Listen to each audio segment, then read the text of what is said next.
violence that roamed in our streets and in our homes as well as in the mountains and forests. Since 1996, the year that Milton was killed, about 5,000 people have been killed every year in the war, and around 24,000 have been murdered every year on the streets or in their homes. The war is everywhere, and if peace is ever to last, we need peace everywhere.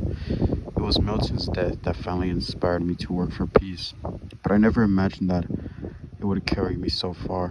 Soacha lies just outside the southern city limits of Bogota. It is a rough and poor settlement with dirt roads and low cement houses. The land rises steeply, and the higher up you go, the poorer the houses. Some are made of no more than cardboard and plastic sheeting. 10 years ago, few people lived here. We all arrived at scatters, seizing the land and making it our own. Most people came to escape the violence in other parts of the country, or like my family, because they hoped that living close to the city of Bogota would help them find a better life. But Soacha is a place of broken dreams and desolation. This disillusionment. What the heck? Dis disillusionment. Interesting word. What the heck?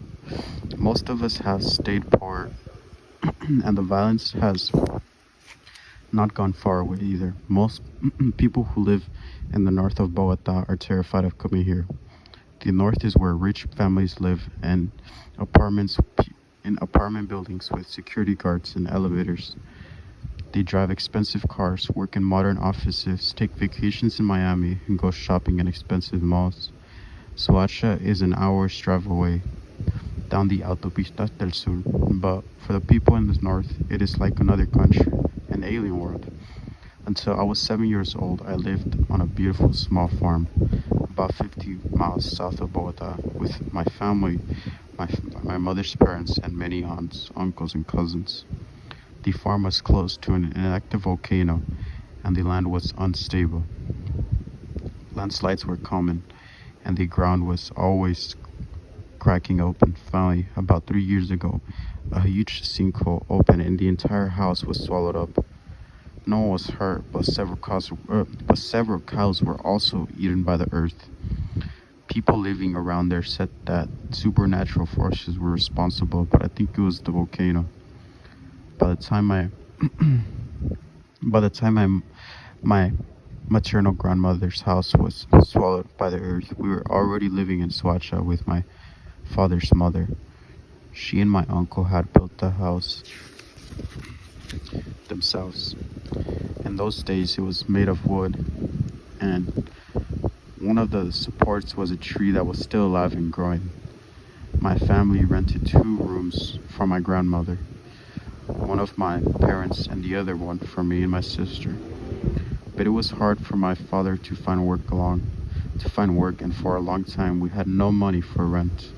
Eventually, he became a bus fare collector, but the pay was slow, the work was irregular, and sometimes it was hard to find the money to put the food on the table.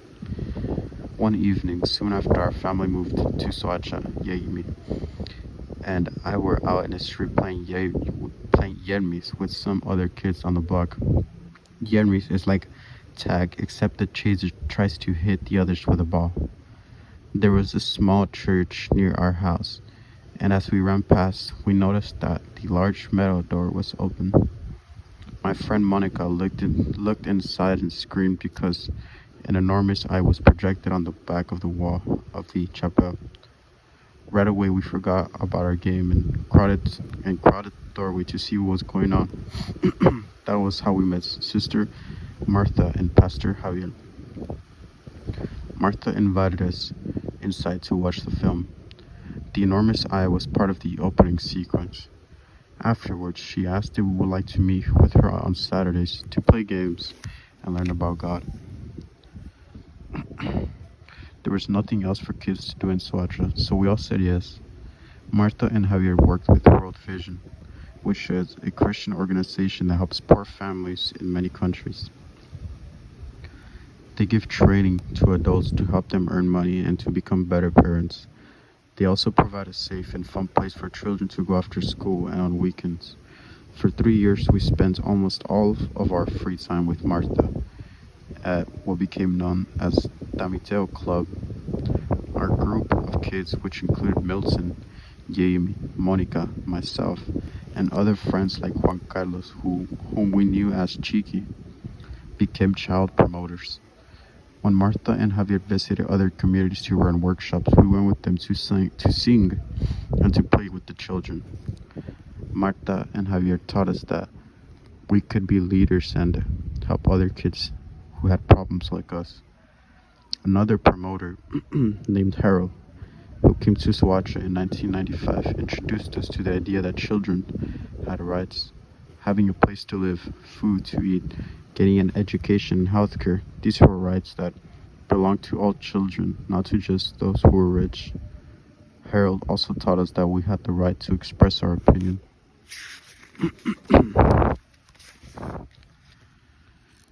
He encouraged us to think and discuss the way we lived. He helped us believe we could change the way things were. Swacha had become very violent, and armed groups from the streets attacking kids on their way to and from school, demanding money, stealing their pens and pencils, destroying their books, pushing the kids around, and sometimes worse. Some of these gangs claimed they protected the community, but they made life worse for many people.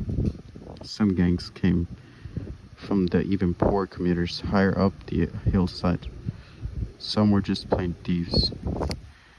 Kids as young as 8 or 9 years old joined gangs because they thought it was cool or because they thought the gangs would give them protection on the street. In a lot of the cases, they were just trying to escape violence at home, but they found something even worse on the street. Milton was not only the youth in our community to die in 1996, two others on our block were killed in gang fights that year.